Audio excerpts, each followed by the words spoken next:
Hello there everybody, welcome back to Phoenix Down the Rabbit Hole, the podcast where we talk about all things Final Fantasy. All things great, all things not so great, and everything in between. So, my name is Joe. And I'm Lucis, and I'm very sorry for making people angry last week. You should be. You should be. I honestly thought that people were going to come for me in that last episode. So, for those of you who didn't check out the last episode, we had some comments on our opinions. Well, actually on his opinions, not mine. Mine were fine.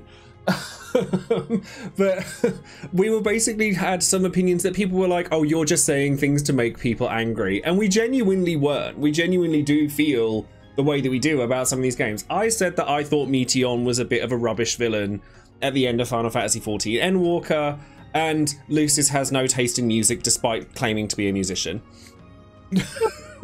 That's just mean. Oh, look, just I get it. I get it. Loads of people love 6. I understand. But unfortunately, those are my actual viewpoints. Yeah, but your opinion on Dancing Mad made me Dancing Mad. Like, your actual criticism of Dancing Mad was, it's a bit long in it.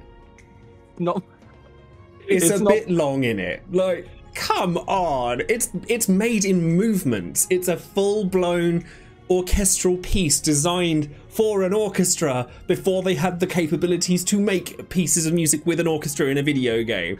It's a bit long though, isn't it? It is though. Get out. It is. I'm just... Yeah, okay, alright, what's your opinion on One Winged Angel then?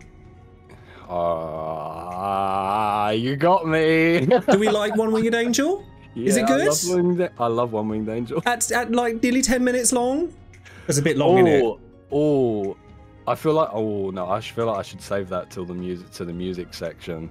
I'm just reading you for the yeah.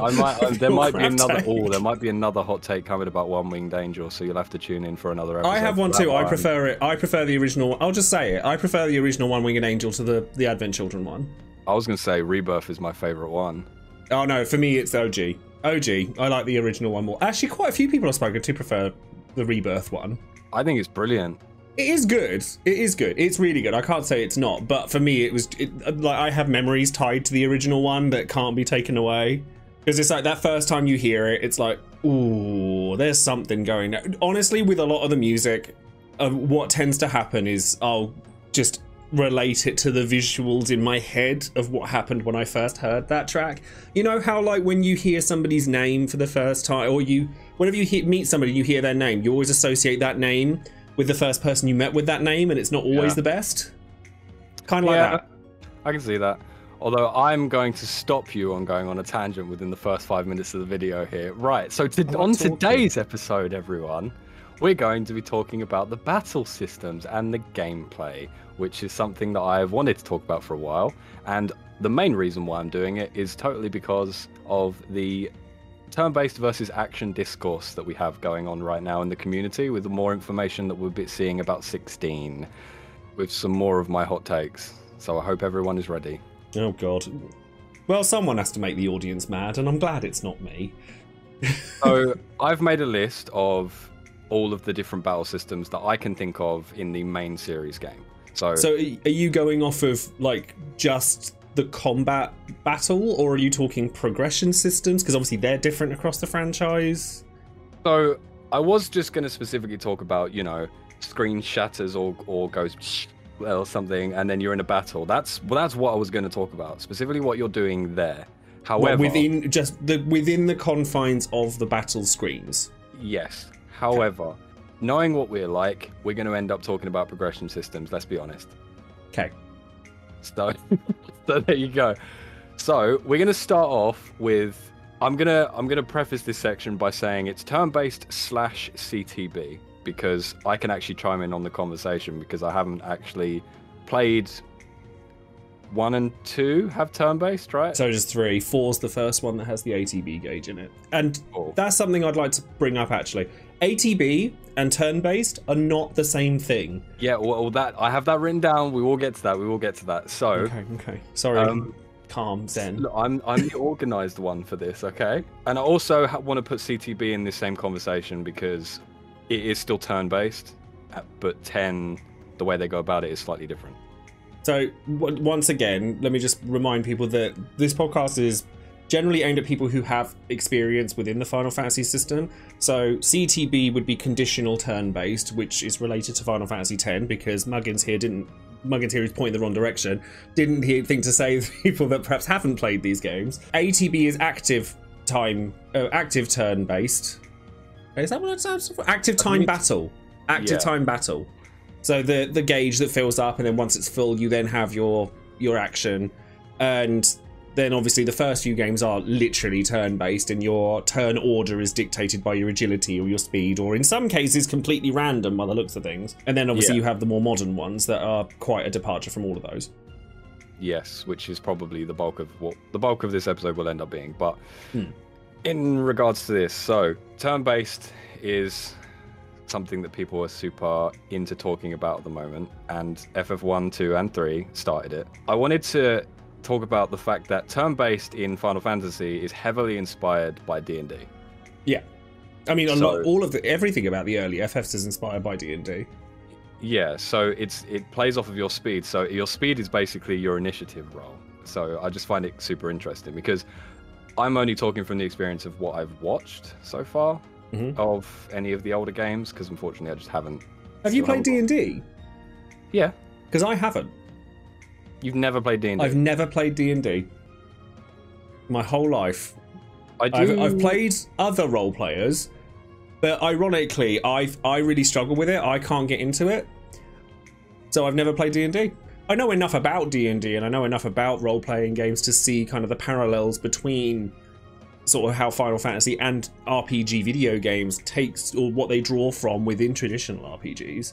So if you played a D&D game that was just you, so imagine you were playing It'd be a really boring game.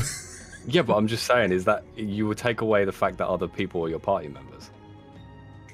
In a way. I think, it would depend entirely. I think maybe I just haven't played with the right people.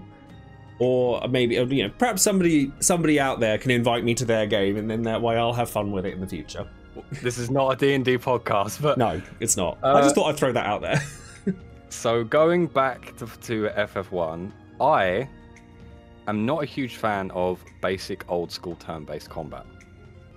And the reason why I say this is because 10 does it in a different way, where you can plan the moves that are actually coming. Whereas I know in the early ones, it's really just ambiguous as to what the enemy's going to be doing, right? There's no telegraph. Unless you've learnt like the AI script of what they're doing, then yeah. Which some of the games later on, because I'll bring some of the mobile games up in here actually, because I have a lot of experience with the mobile games. Record Keeper does that a lot. And learning kind of the scripture of what the enemy does it's kind of made into part of the game.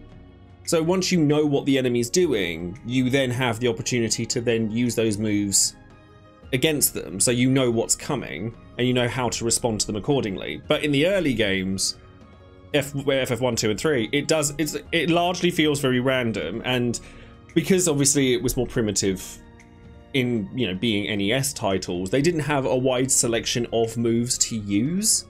You have to be so careful when it comes to teaching the player through failure, though. If you need to learn these moves, you need to learn what the enemy that you're fighting is going to be doing, which means you need to be hit by it first, and you haven't got the proper mitigations and stuff up, or defensive magic or anything like that. And sometimes that's not a great way to go about doing things, because you will turn I've definitely had times where I'm like, nah, I can't be arsed. Yeah, because I mean, FF14 Savage raids and ultimates are banging your head against something and failing over and over again until you do it. So it works. I've also had times with that where I've gone, nah, I can't be arsed. Yeah, so it works in some aspects. With some aspects, it doesn't really go. It's not the greatest. But the two games I have to mention for turn-based that I personally love is 10. Obviously, again, I have to mention 10. I do believe 10 has the quintessential battle system of all of the traditional RPG style games. I think 10's conditional turn-based is the strongest one. It's also important to remember that I know with the sphere grid everyone can become everything, but when you are going through the base game, apart from Kimari, everyone else has a predefined role, and the enemies are designed around the characters and the role that they play. it's important to think about enemy design when you're talking about turn-based combat as well, because you know, you can't whack as good against flying enemies, and you've got flans and elementals which only Lulu can hit, right? So I think a lot of people will sometimes forget that enemy design is just as important as your battle system in itself. So do you prefer turn-based traditional, in the traditional sense, to ATB then? Because ATB, there's a semblance of you need to make your decisions quickly. I would say so, yes. And it's not due to the needing to make decisions quickly. That's never really been an issue for me. I like the speed of... Because they were effectively trying to create real-time combat without having a way to do it. So it's kind of what ATB is there for, right? Right. My main concern with ATB actually comes from the fact that I will input a move, and there's often not enough information on screen to tell me if I'm actually going next. There's a lot of times when I'll select a move, get ready to go, and then I'll get hit by a boss before I can heal, for example, or something like that. Yeah. And there's nothing on screen to tell me that the boss is going to get a move before me. Whereas in 13's really bad for that, actually. Yeah, it's the same. I love 13's battle system, just as an FYI. However, I do think that the implementation of it is done incorrectly. Like paradigm shifts, like sometimes there's an animation before them, sometimes there isn't. So, like if you do it once every 12 or 13 seconds, it refills your ATB gauge, but it never actually tells you that. You have to find that out for yourself. And if you're trying to move into a healing roll quickly and you have no indication as to when the enemy's going to act, chances are you're going to get slapped before you've actually got the heal off. And I think a lot of the ATB based stuff does kind of relate to that, but 13 to me sticks out as the one that's most egregious for that. I feel like 13's battle system would have benefited so much more from getting your full party earlier, because once you get into the combat and switching your paradigms over and actually getting into like a full party makeup, it's fun. Like I enjoy 13, but it just takes so long before you can get into that. I genuinely think that it could have been so much more than what it was. It just really suffered from a lack of quality of life, and I include not getting your full party earlier as part of that, purely because you're not playing the full game until 3/4 of the way through the game, and that's a bit weird. You would rewrite the story in a way that to fit your game's mechanics, right? And I feel like maybe they didn't have the time to do rewrites, or you know. I think a lot of games suffer from that, actually. Like not necessarily Final Fantasy games, but a lot of games, particularly RPGs, are so rigid in telling the story that they forget they're making a game. It's hard to fit narrative alongside games mechanics. Absolutely. It's really, really difficult, because sometimes you have ludonarrative dissonance, right? Which is something that makes sense in the game but doesn't make sense, which is why I love Resident Evil, because they just do not care. Yeah, but like... suspense of disbelief is a thing. You know, Resident Evil's great for that, because they just kind of throw everything at the wall and see what sticks, basically, and it works. Final Fantasy is definitely take themselves more seriously, for the most part, than, say, Resident Evil does. Like, Resident Evil's campy. Final Fantasy is extremely camp, like, some of the time, but it also, it takes itself seriously in that anime-type way. So, like I said, there have been times where the game has to fit the narrative, not the other way around. Yeah, they still want things to fit within the game's world and for it to make, like, fit cohesively, you know? So which game do you think has the best version of ATB? Because separating it slightly, you have FF8, for example, where you sit there mashing the triangle button to refresh your page until a limit break comes up. We've all done it. It's how you break that game. Or you have FF9, where everything moves at a snail's pace. Or you have FF6, where you need time to input, say, Sabin's blitz commands and stuff like that. But do you find you have... Oh, okay, two questions then. Do you find you ever change the settings to active or wait mode for ATB? And which game do you think does it best? I always use wait, without fail. I always do too, because you press X to go select a target just to give yourself a couple of seconds to think. Well, yeah, and I want to actually look through the magic menu for a second instead of having to blitz through it, right? I don't want to have to do it at 50 miles an hour, and yeah, so I always do wait. And what was the other question? Which game do you think uses the ATB gauge best? We're gonna go. So we've got 5, 6, 7, I guess 8 and 9. Okay, they all use it, but they have different variations. Well, I'll tell you something. My pick is none of those. And then 13's technically an ATB. It's not that. And 12 is technically an ATB, but we'll get to 12 because I feel like that's an entire beast in itself. I'll put you out your misery. I honestly think the best game that uses the ATB gauge is Final Fantasy X-2. Final Fantasy X-2's combat is some of the best in the franchise. There are a lot of other aspects to X-2 that are not, but I really, really loved the garment grid system. I loved the dress spheres, like the switching jobs on the fly and it making a lot of sense, and you're doing that within combat, and it uses the ATB gauge to make a lot of sense.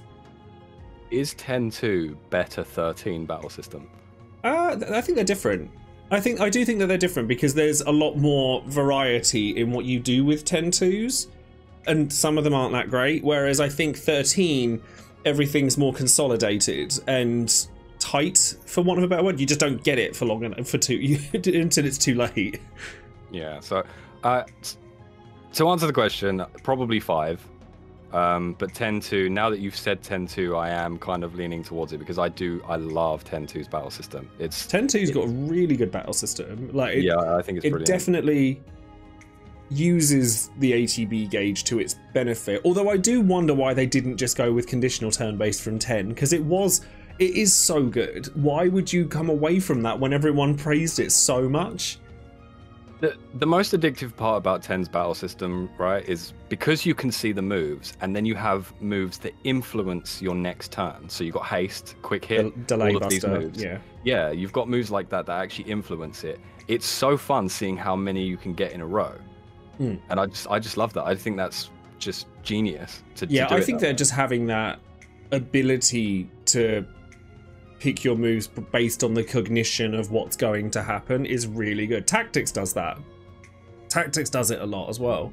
But again, you've got that information on screen there. The player can see it. So that's the difference between... So I'd be very curious to see how I would feel about ATB if I could see my enemy's ATB and it was shown to me in a really clear and concise way, and I can tell when their turn's coming. That's true, actually. I'd never considered that. Yeah. It would be interesting, actually, to be able to see when an enemy's going to act. Because it's still real time, but you can just see when their turn is coming. But then, moving into the more action-heavy stuff, I suppose there are some games, like 14, for example, which telegraph their moves to go, don't stand here, and stuff like that. So it can work, but when you think, like, moving into the more action-heavy side of, like, 15, 16, etc., enemies don't typically telegraph their moves. However, I think that when enemies have a tell for what they're going to do, Devil May Cry does this really well. Like, if they have a tell and you start clocking the tells as to what's going to come, you feel rewarded for that. Yeah. I think that having subtle notions, Bayonetta's actually very good for this as well, subtle, like, nods to what the enemy's going to do before they do it, gives you time to prepare and go, oh, hold on, I should do this. There are some bosses that do it. The best examples I can think of are like Zeromus in FF4, Neo X Death in FF5, when they start rumbling on the screen and you're like, okay, something big's coming. Or when Safer Sephiroth like rises up into the sky, you're like, okay, Supernova's coming. Like stuff like that is good, and I think it works well with the ATB. It's just I'm not a huge fan of it, and I'm honestly surprised that they stuck with it for as long as they did. I mean, we could probably get a little bit more into the specifics, right? Because obviously, so many of the games use ATB, but there's a lot of different stuff that's going on, right? So, again, I said I'm going to brush past it because I said that we would try and stick to the battles, but 5 has the job system, 6 has the summons that are going to give you abilities to keep, that you can then use later on. Which again, you don't get until way too late into the game. 8, I dislike. 9, we have. No, okay. To be fair, no. It's because 8 has the junction system, right? that's going I like the alongside junction ATV. system. The only thing I don't like about the junction system is the fact that it uses your magic to do it, which discourages you from using magic in the game. If there was a specific item for junctioning, a specific subsection of items or something along those lines that are used for junctioning so that you're not punished for using magic, then I'd probably like it more. Because I do think that the idea of using an item to augment your stats and it's better at some stats than others, I actually like. I just don't think you should go through with a whole game that has magic in it and actively go, oh, I don't know if I want to use that because it's going to make my stats worse. Yeah, but that's the classic thing of, you know, I said about how these other games have things on top of their battle system that build upon the fights themselves, so the materia job system, right? Junctioning actively, you're right, it does actively take away from that. Because you're decentivized to not use magic. And I guess you could argue, yeah, the player's making an important decision here. Do they want to get more damage right now by using this thing, and then deal with the consequences later on? Which would be fine if that decision weren't really easy to make, because the answer is never to use magic. Yeah, it's just press the attack button, right? If it was genuinely powerful and gave you reason to use it and make that question, sure. But you never, apart from Meltdown and Aura, you don't typically use magic at all. But in all honesty, and I've said this because I've played a lot of the earlier games with pixel remasters and stuff, you often find white magic at the very least is kind of pointless unless it's AoE healing, because items do the same job. Again, items is a balancing thing though. How many of them do you get? How much does it heal you by? So obviously most Final Fantasy games tend to have it so that magic usually heals more. Usually. Well, sure, but MP is also harder to recover than HP items. Yeah, and then also in late game of Final Fantasy X, for example, items are better than magic to heal with, because they're quicker, and you have quick pockets. Well, that's just something I found interesting. Certainly playing the earlier games is that unless you're doing it AoE healing with white magic, absolutely. That's the reason you have white mages, because high potions, apart from like mega potions in certain games, you don't get restore X HP to all party members. Whereas, you know, your Cura, Curaga, etc., you can target AoE with all of those, but you'll often find stuff like regen is never AoE, and it shouldn't be, because it would be silly if it was, but you never use it because it's not. It is in 14. Got Medica 2. Yeah, it's a bit different. Right. I want to move on to 12 because I specifically wanted to take a section out to talk about 12. Okay. Because I was one of the people that didn't like it when it first came out. No, I didn't. But now having a retrospective look at it, I adore 12's battle system. I think it's brilliant now. I used to turn around and be like, I don't want to play on a Microsoft Excel spreadsheet. This is boring. And then not long after that, you kind of realize they're all like that. Yeah. They're all like that. You just have to do extra steps to do it. Because I remember I got caught up in the whole, the game plays itself with a gambit system. I'm like, yeah, but you set those gambits. You set them yourself, and you organize those things yourself, and you prioritize them. I think that has aged better now that we live in an age where, let's be real for a second, people play a lot of games with automated settings on them. People love it, whether it be like mobile games, all have them. If they're RPGs on mobile, they've all got auto systems on them. People will play, I mean, Bravely Default is always the example I go back to where I realised I actually loved auto battle and speed up and stuff like that. So I kind of went back to 12 and I thought, oh, this was actually really ahead of its time. It just wasn't received as well at the time. But I think that 12 shook the boat on many things, like we talked about story and the fact that 12 tries to tell things from a different narrative perspective while also changing the gameplay mechanics, or at least the appearance of them, and also making the characters' priorities kind of shifted. Yeah, I think it just shook up too much at the time from what 10 was. Yeah. So, but when you look back at it, you're like, oh, actually, no, this is the foundation for a lot of good stuff. This is subjective, obviously, but 12 is hard. But I think 12 is a difficult game as well. For me, it is personally. And 12, I don't know if I agree with that.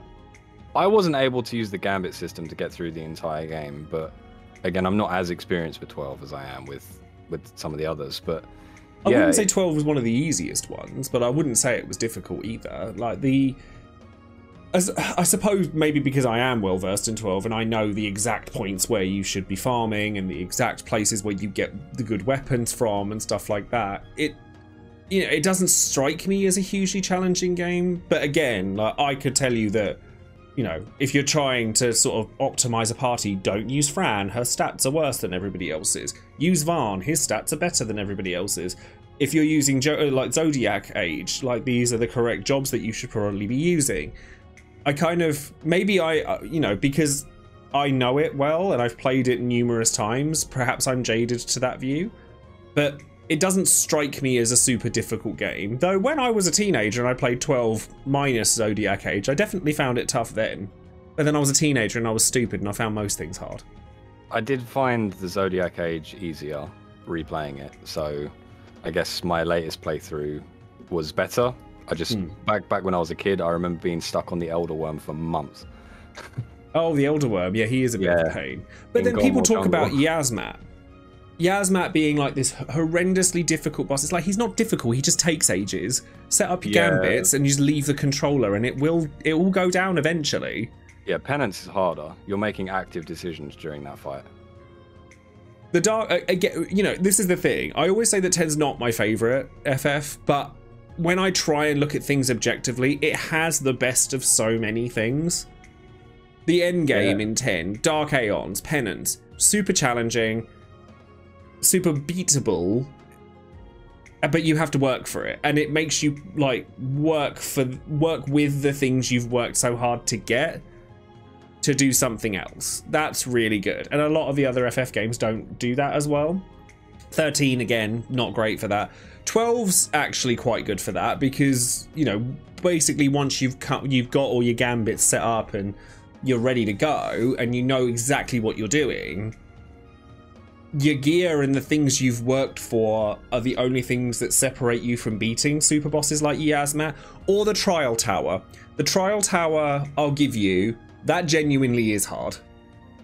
Some of the Espers are quite difficult from the point you encounter them as well, if you want to tackle them early. That's true. I know Zodiac specifically is pretty damn difficult for a fight that isn't really end game. It's pretty close to it. Ultima and Zodiac are like right at the, but I can't talk about those without thinking of the Great Crystal and getting PTSD. Oh, see, I had the strategy guide that helped me. I had it. I still couldn't do it. My sense of direction and observations are not strong. At the best of times. So the Great Crystal is, I would say the Great Crystal is the single worst dungeon in all of Final Fantasy. And yes, that includes 2. It is rough. With battle systems, I think that 12 was just it was a foundation of things to come, and then they kind of went the other way. I'd say it like 14 took some cues from it, I guess. On first glance, 12 has that MMO style appearance in the way that it interacts with things, like having lines that tether you to an enemy that's targeting you and stuff like that. But by and large, I suppose it is quite unique. But Xenoblade, I definitely think takes a lot of cues from FF12. There's a lot of other things as well in 14 that are taken from 12 as well. So it's, there's a lot of similar style stuff, but 14's battle system is probably, again, another entire beast that we should talk about, because even though I guess you could be 14's has changed so many times, though. Yeah, but I mean, you could say, it's you take 14 A Realm Reborn combat and Endwalker combat, it's not the same game. Oh, yeah. It's way more accessible now, for one. I mean, I enjoy it the way it is with Endwalker, but I hear so many people saying that they preferred it the old way. Having not played A Realm Reborn, I've said this before, I started 14 in Stormblood, so I like right at the end of Stormblood, so I kind of was on the cusp of when it changed over, and I found before overwhelming and after accessible. but I didn't have the time with it to really learn it. So I don't know whether it's people with nostalgia goggles on for the old ways, or if it genuinely just was better. So there's a lot of stupid stuff in early 14. So you had accuracy in A Realm Reborn, for instance. You had weird materia that would give you specific resistances to elements like fire materia and stuff, which is just kind of weird and pointless as well. God, what else is there? Block chance, parry chance, but the way those worked was completely different. I mean, those things are in other games, though. You look at Diablo, that kind of World of Warcraft. It's all in all of them. So what I find interesting as well, because I mentioned accuracy, but so you actually had different a different chance to hit the boss depending on where you were standing on the to the boss. So I think tanks had to have way more accuracy than others. I think something along those lines. So like if you hit the boss from the front, you have more chance of hitting it than from the back, or vice versa, or something like that. It's really, really weird, and but it's never really fully explained. There was all kinds of weird stuff like that going on. But so I adored the balance and the way jobs played in Shadowbringers. There's quite a few jobs that I loved the way they used to play. So Samurai, rest in peace, Kai-10, was my main. I loved it. I do still play it now. Wasn't a huge fan. Astro, I think, was much better in Shadowbringers. I think. I didn't like Astro in Shadowbringers, and I still don't like it in Endwalker because it's just bloated. There are so many buttons on that job that just don't need to be there. Like, why is draw and like play card? Why are they two different buttons? Or minor arcana buttons. There's no need for them to take up multiple button slots. You could have it be a transforming button. Yeah, but what it boils down to, and the reason why I'm talking about this now, is that obviously Endwalker revolves around a 2-minute meta. All of your cooldowns are now 60 seconds, apart from a few outliers like ley lines, for instance, and stuff like that. I know there's been a lot of discourse about that as well, about is it a good thing to have a 2-minute meta, and I mean, the reason I find it curious, but this is coming from somebody who's only played 14 as an MMO. To me, the idea of a rotation and you having to memorize one loop over and over and over and over again doesn't thrill me. Like, I mean, I play a healer main because you have to react to the situations as they come. There aren't as many button presses involved, but you still have to be on it, ready for when something goes sideways, and it often does. So I like that. It's a reactionary playstyle. I think that going over all of this, like all of the combat systems, all of the, you know, ATB, CTB, FF14 style, FF12, and action, which we'll get to in a second, what do you like to feel when you're playing a game? I think that a lot of people who are going into the action-heavy games like 15 and 16 that like the old way, they like to feel more relaxed when they're playing a game, whereas people who like the action stuff want that moment-to-moment quick gratification. I just landed this combo, I just did this. And I think that they're two different demographics. I play all sorts of different games and play them for different reasons. So me and my girlfriend at the moment are playing V Rising, for instance, at the moment, which is a survival craft game. It's good fun. It's got a good mix of being relaxing and also having boss fights at the same time, because you can build you play as a vampire, for anyone who doesn't know, and you can build your own castle, and it's that survival craft sort of Minecraft style, but it's got all like gothic Victorian stuff and monsters and all that sort of stuff. It's a fun game. I recommend it if you haven't played it. It's good fun. But that game has a mix of both, for instance. But when you bring into the fact of what I would want from Final Fantasy, that's a good question. I don't know, because I do like playing chilled out games and having just a turn-based battle style. But I think I do lean more towards the high-octaned, crazy action style stuff, because I just think Final Fantasy does it really well. So the climaxes of 14, like the fights in there, are just, they're so well done, and the action and learning stuff is really cool. And yeah, I mean, when you look at summon magic from anything prior to FF14, it's just a cutscene version of a magic spell. That's all it is. And what Final Fantasy has always gotten right is spectacle. things are larger than life, volume turned up to 11. That's what you want when you go for a Final Fantasy game. You want to be shown something bombastic, and 15 did a good job of that sometimes. 14 does a good job of that pretty often. And, you know, when you think of the icons of Final Fantasy, Omnislash, Bahamut and Anima from FF10, you know, Alexander in FF9, the opening of FF8, even going back to kind of the earlier days where you know, the summons in FF4, 5 and 6. No one had ever seen anything like that before. So they obviously took that and went, oh, limit breaks, that's a cool idea. Carried on with that. It's the bombastic, kind of larger-than-life nature that people come for. And if you've seen trailers for 16, you know that's going to be serving that in droves. But 15, and you know, do people want to kind of sit back and see this play out? Or do they want to be in control of it happening? There's two different things. Yeah, and I think the reason that there is an argument, if you will, of turn-based versus action is because you have those two different crowds doing this. I think you and I are rare in that we like both of them. Like, we both love Devil May Cry, love Bayonetta, God of War, all of it. So for us, the kind of the move into action is natural and it makes sense to us. But I speak to a lot of people that are really skeptical and not liking the direction that they've taken from, or with 15 and now 16, because they're like, well, this isn't Final Fantasy anymore. But which is completely valid. I can understand how some people feel that way. It isn't, because what makes it Final Fantasy then? When you think of a Final Fantasy game, what are you thinking of? This is what I was going to say for my next point is Final Fantasy has been trying to reinvent itself for pretty much since the conception of it. But recently, they've really been trying to nail down this sort of action RPG style that they're going for. And recently I feel like they hit the nail on the head with what they did with 7. They've decided with 16 to go even more action based and You mean 7 Remake? Yeah, 7 Remake, sorry. So they're looking to remove even more aspects of it, the RPG-ness, I guess, into the combat by removing that ATB style.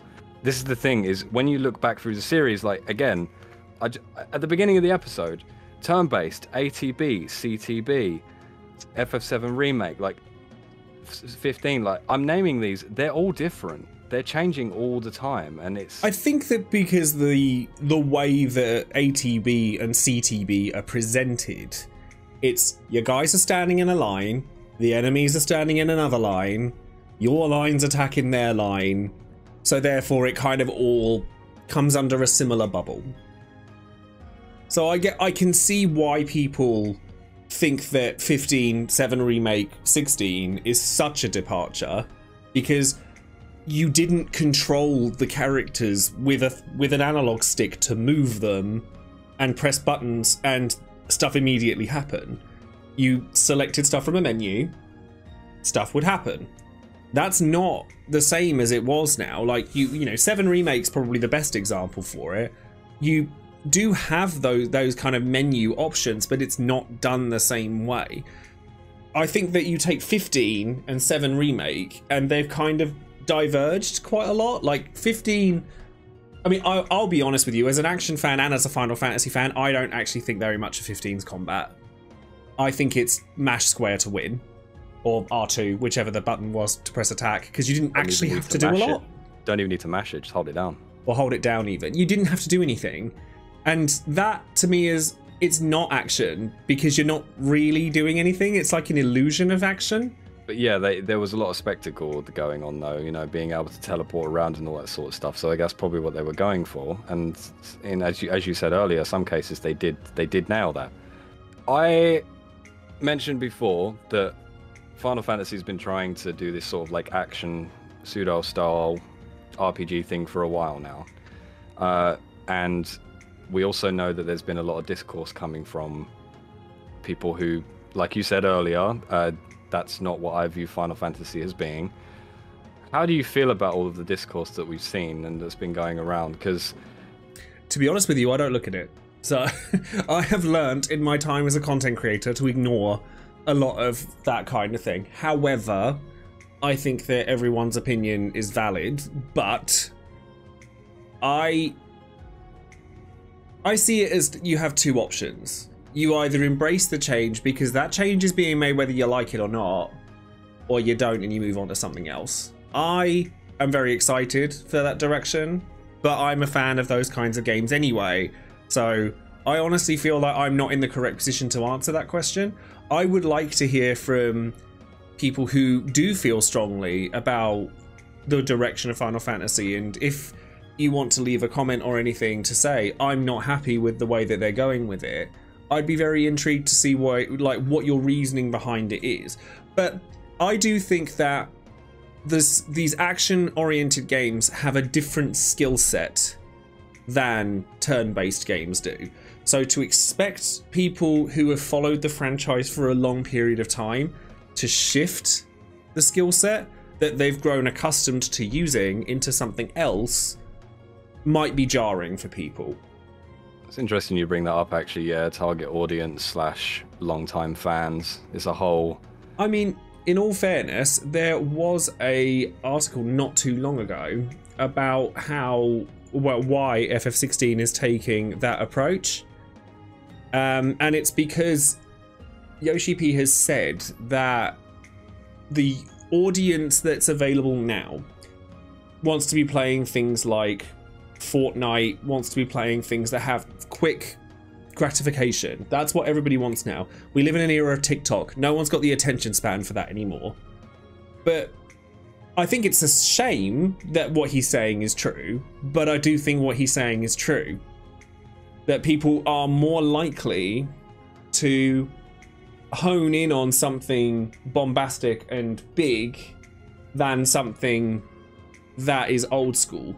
The best example I can think of with that, I mean, well, actually, maybe it's not the greatest example, but Octopath Traveler 2 has a gorgeous art style.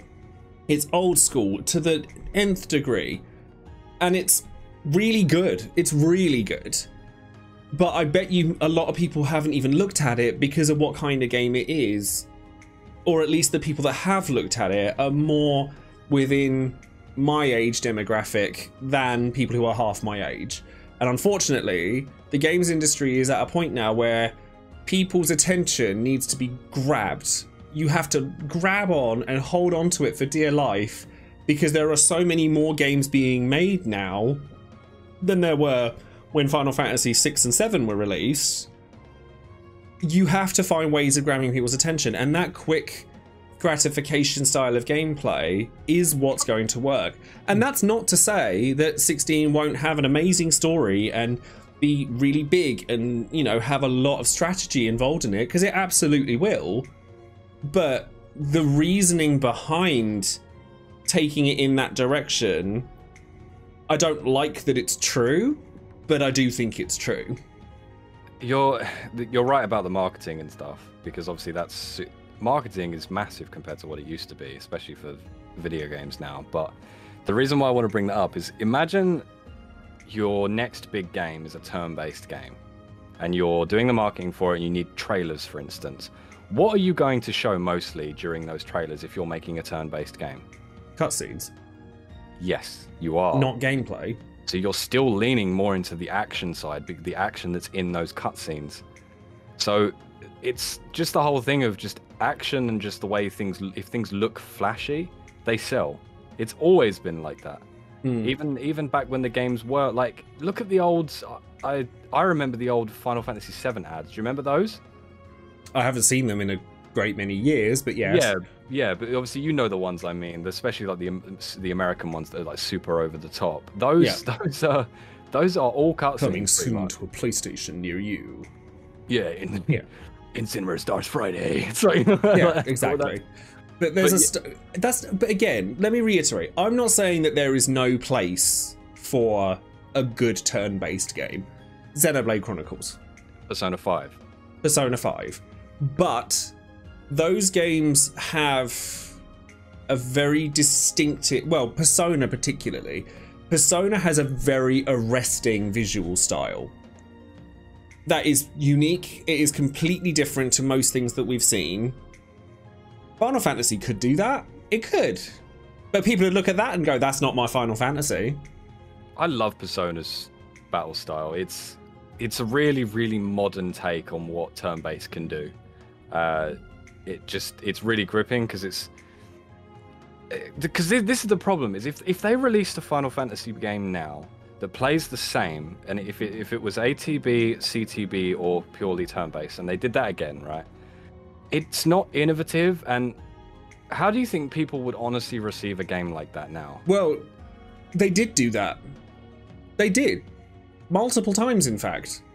Are you talking about Bravely Default? I am, yeah. Do you think that game would have sold better had it been called Final Fantasy? Because it is literally Final Fantasy in all but name. Probably, but that's only because of the brand loyalty that comes down to it, right? And I think that was their test to see what that went, if it was only the brand loyalty that was going to keep hold of it. Bravely Default is one of my favourite games ever made. I love that game. People feel differently about it, that's fine, I don't care, I love it. Because it is a continuation of Final Fantasy V in terms of its progression, its battle systems. There are modern quality of life changes, auto battles, speed ups, stuff like that I'd never really been aware of previously. I'm like, oh my god, I can't live without this now. And I like the story of Bravely Default a lot, and the presentation. But you can see that that game is a Final Fantasy game in all but name. You can see what they were trying to do with it.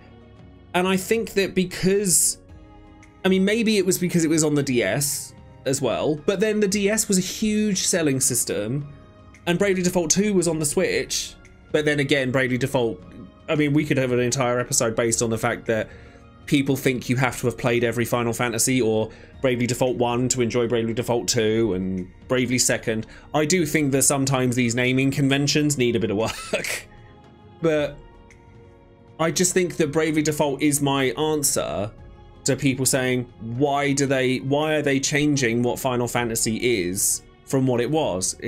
The answer is because they've literally done a new Final Fantasy, changed the name, and nobody talks about it. It's not just Square Enix that are trying to be innovative and also trying to please everyone at the same time, though, right? Things are changing in the way that games are made and the way that what is acceptable in games. So I have to use this as a big example because the latest Pokemon games, for instance, right? Oh, they're a lot more... Okay, but they are, cutscene-wise, they're a lot more animated than what we've had before. And obviously we're now on the Switch, and same with Sword and Shield. And with Sword and Shield and Scarlet and Violet, do you not think those cutscenes look incredibly weird without voice acting? No. You don't? No, doesn't bother me. Not even slightly. I think they look extremely strange. To be honest with you, I hadn't even noticed until you said something. Yeah, well, I know I'm not the only person who feels that way, but the reason why I'm saying that is because it's the opposite effect, right? So Pokemon are keeping things the same. I guess with Scarlet and Violet they tried to do something different, but that's a whole other kettle of fish, right? They're doing like open world stuff, but they trying to keep things the same, and then maybe it's just not working because the times have changed. I feel like that would be the same thing if I was to see another... If Square did turn-based again, purely turn-based, for a mainline Final Fantasy game, they would need to iterate on it. I firmly believe that they would not be able to release a game and it be successful and do well being the exact same combat style that they have done previously. It would have to do something different, like what Persona does. I suppose that people, for me, I just think people put too much pressure on a name. I do. Like, you say, for it to be a mainline Final Fantasy, it has to do this, this, this, and this. And it's like, well, there's lots of games that get made that are turn-based. I gave you a really good example with Octopath Traveler. People loved the visual style for Octopath Traveler. People absolutely bent over backwards for its amazing combat mechanics. But it's not called Final Fantasy. So, I think brand names carry too much weight, basically. And this is something that I think is true across more than just the gaming sphere. You know, as somebody who's studied fashion and makeup and stuff like that, like a name, you could release a steaming turd but because it's got a prolific name on it, people will buy it anyway. And I think that Pokemon needs to learn from that. But also, when you're saying about, you know, games have to look a certain way, there are things that are acceptable and things that are not. Tears of the Kingdom just came out. There is barely any voice acting in that game. It's not pretty by today's standards. It's not out there like working a PS5 to its maximum potential. 10 out of 10 across the board. People think it's the perfect game. So explain that to me. That's brand loyalty again, though. Yeah, but I do also think, I mean, to be fair, I've played Tears of the Kingdom and I am a Zelda loyalist, so I will sit there and say it's amazing. But you have to wonder, like, what is in a name? Why will people play a game that's out of their comfort zone because it's got a name on it, but not play the game they're actually looking for because it doesn't? Yeah. So all these people that are saying, I want to see Final Fantasy be old school, I understand that, and I totally get it. Have you played Bravely Default? Have you played Octopath Traveler? You know, those are games made by Square Enix that are trying to evoke that style of game and do a very good job of it. If you have played those games and you still feel the same way, I understand. When does Final Fantasy stop being Final Fantasy is probably the I guess that's the question I'm trying to ask. Because just because they're not named a Final Fantasy game, even though they have everything from Final Fantasy, Bravely Default literally calls it Fire Faraga. That's what I mean, is that those games are old school Final Fantasy games. Because I think that people have brand loyalty. And I think that that's okay to a certain extent, as long as it's... I guess I'm just wanting people to see the forest through the trees a little bit. Like, I mean, forgive me if people think I'm coming for them, because I'm not. I love Bravely Default, I love Octopath Traveler, I love Final Fantasy, old and new. So I just love everything. I'm probably the worst person to be giving this kind of advice. But I guess when you're talking about online discourse, I would just throw the question in there and say, I understand why they are making the move into the more action-oriented scene as they are. You have two choices. I said this earlier. You either embrace it and move with it, or you play something else. So my viewpoint is, because I want to move away from the higher ups and the marketing side of things. You know, like what makes money? Like action makes money, so we're going to do that. But I think it's important that, you know, I'm a games developer myself, and I want the creative freedom to do something new. And some of the people who work at Square have made, I mean, we talked about it earlier, 4 till 9 has the exact same underlying battle system with other stuff obviously put on top.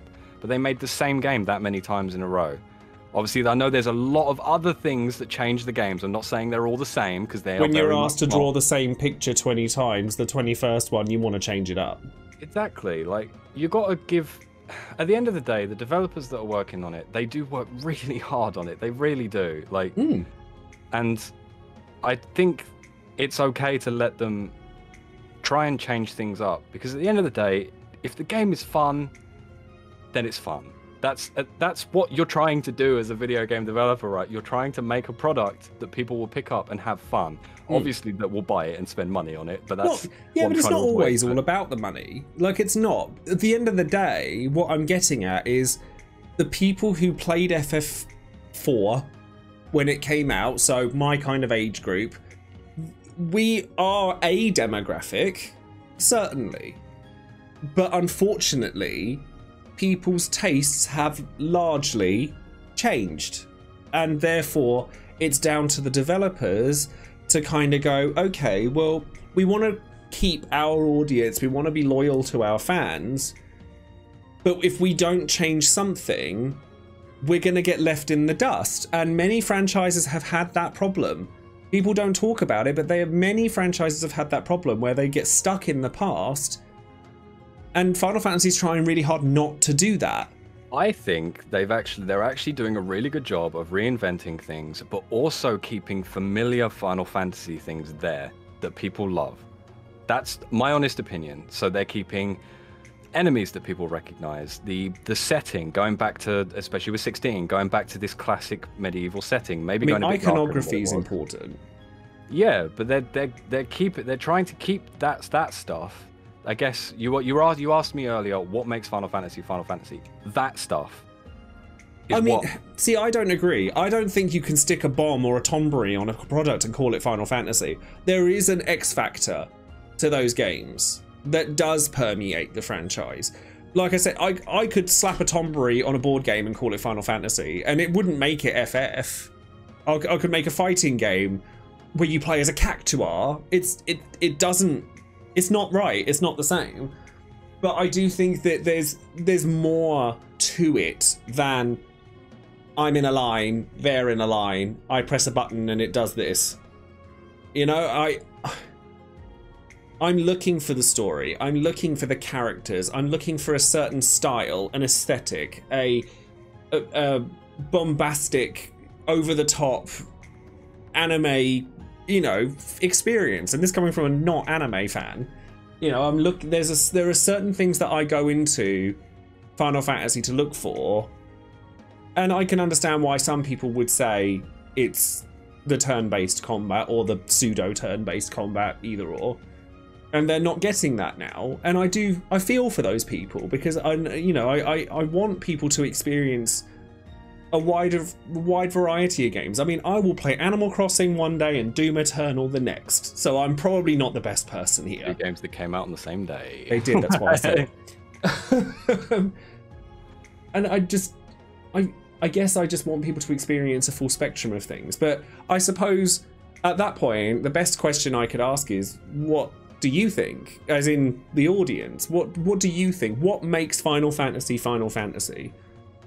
And I'm actually going to take this moment to quickly say, if you have questions or comments or anything you'd like us to elaborate on, something that we've both talked about a little bit previous episodes and today, is if you have questions or comments and you'd like us to elaborate on it, leave one in the comments below, because we may well take a couple of them and elaborate on them in our next episodes. So if you completely think that I'm wrong, then please sort of present an alternative kind of viewpoint that's interesting and we can elaborate on further, because I love hearing other people's viewpoints. I don't think mine is like the only one, and I don't think that mine is absolute in any way. I love hearing from other people and hearing their viewpoints on these things. So if there's a question that I want to ask everybody, what makes Final Fantasy Final Fantasy to you? It's a hard one to answer. Trust me, give it a try. It is very hard. I sat there and grilled him about it earlier and he was like, oh. Yeah. I do think that, I said my piece about it. So I think the main takeaway is that I don't think anyone has an incorrect opinion on this, because I think everyone is correct. If they want something to be turn-based, then sure, I understand. And, you know, I would recommend, if you haven't played Octopath or Bravely Default, I would very much recommend playing them, because I think you might find what you're looking for. Although I feel like most people who are into those sorts of things have probably, I think they probably have as well. Yeah, they've probably already played them. But I also think that there are a lot of people who sort of shout about these things and maybe haven't. So I'm just encouraging people to perhaps experience these games if they haven't previously, before necessarily diving off the deep end and slating other things. It's better to take positives, basically, is what I'm trying to say. Well, as I said, I'm usually a very positive person, so I try and have these discussions in not just in a vacuum and just spout out stuff. So I am interested in what other people's viewpoints are, especially when it comes to 16, because that's like the big thing that is obviously causing some discourse at the moment. But so see, again, it's like, I don't know if I'm just ignorant to it, but I really don't see any discourse for it. I've only seen people be really excited about 16. It's all over the big blue bird app at the moment, but obviously really? Not my Twitter. Not my Twitter. Well, my Twitter's all full of excitement. I don't know what yours looks like. There is loads of people who are excited, okay, but anyway, right. So I think we're probably over time now, but yeah. So Joe mentioned earlier about questions. Yes, if you have questions, it would be really cool for us to put them all together to make maybe make an episode later on down the line where we will go in depth and go on tangents about your own questions, if you would like that. Yeah, whether it's just 1 or 2 at the start of an episode, or if we get enough questions, we'll do a whole thing on it. I am hoping to start getting some guests on here soon, and one thing that I think would be an interesting point of discussion is one we brought up earlier about the difference between Final Fantasy XIV then and now. Because despite the fact that we've kind of gone into one about 14, we've never really discussed 14 specifically on the pod so far, and I think it would be nice to do that. So if you know of anybody, whether they be a content creator, somebody that's very prolific within 14 that would like to join us for a chat about 14, if they've played it for a long period of time, how it felt then compared to how it feels now, I'd love to have that discussion because I think it'd be very interesting. Yeah, I was not very knowledgeable back in the game. I mean, I started back during Heaven's Ward and then stopped playing and then came back. So yeah, because people do definitely have rose-tinted goggles for how it used to be, but I also think that nostalgia is a very powerful drug. Yeah, I was not I didn't understand the game as much as I do now.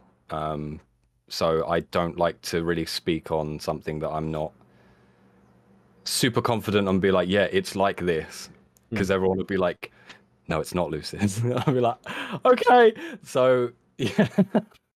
Oh, well, on that note, I think that we should leave it before we end up starting another half-hour discussion on that, because we do tend to do that. Thank you ever so much for watching, everybody. Send those questions in. Don't forget to like the video, subscribe to the channel, and click the bell for notifications. I've got a lot of stuff coming up in the coming weeks, like a lot. So definitely keep an eye out. If you'd like to follow us either on Twitter or Twitch or Discord, you can come and join in the conversations on there. And I very much encourage you to do so. In fact, I will be setting up some stuff on my Discord specifically for questions that people want to ask for the pod. So definitely come and join us on there. It's all going to be in the links in the description box below. So thank you very much for joining us today, and I will see you in the next one. So bye. See you later, guys. We'll see you soon. Bye now.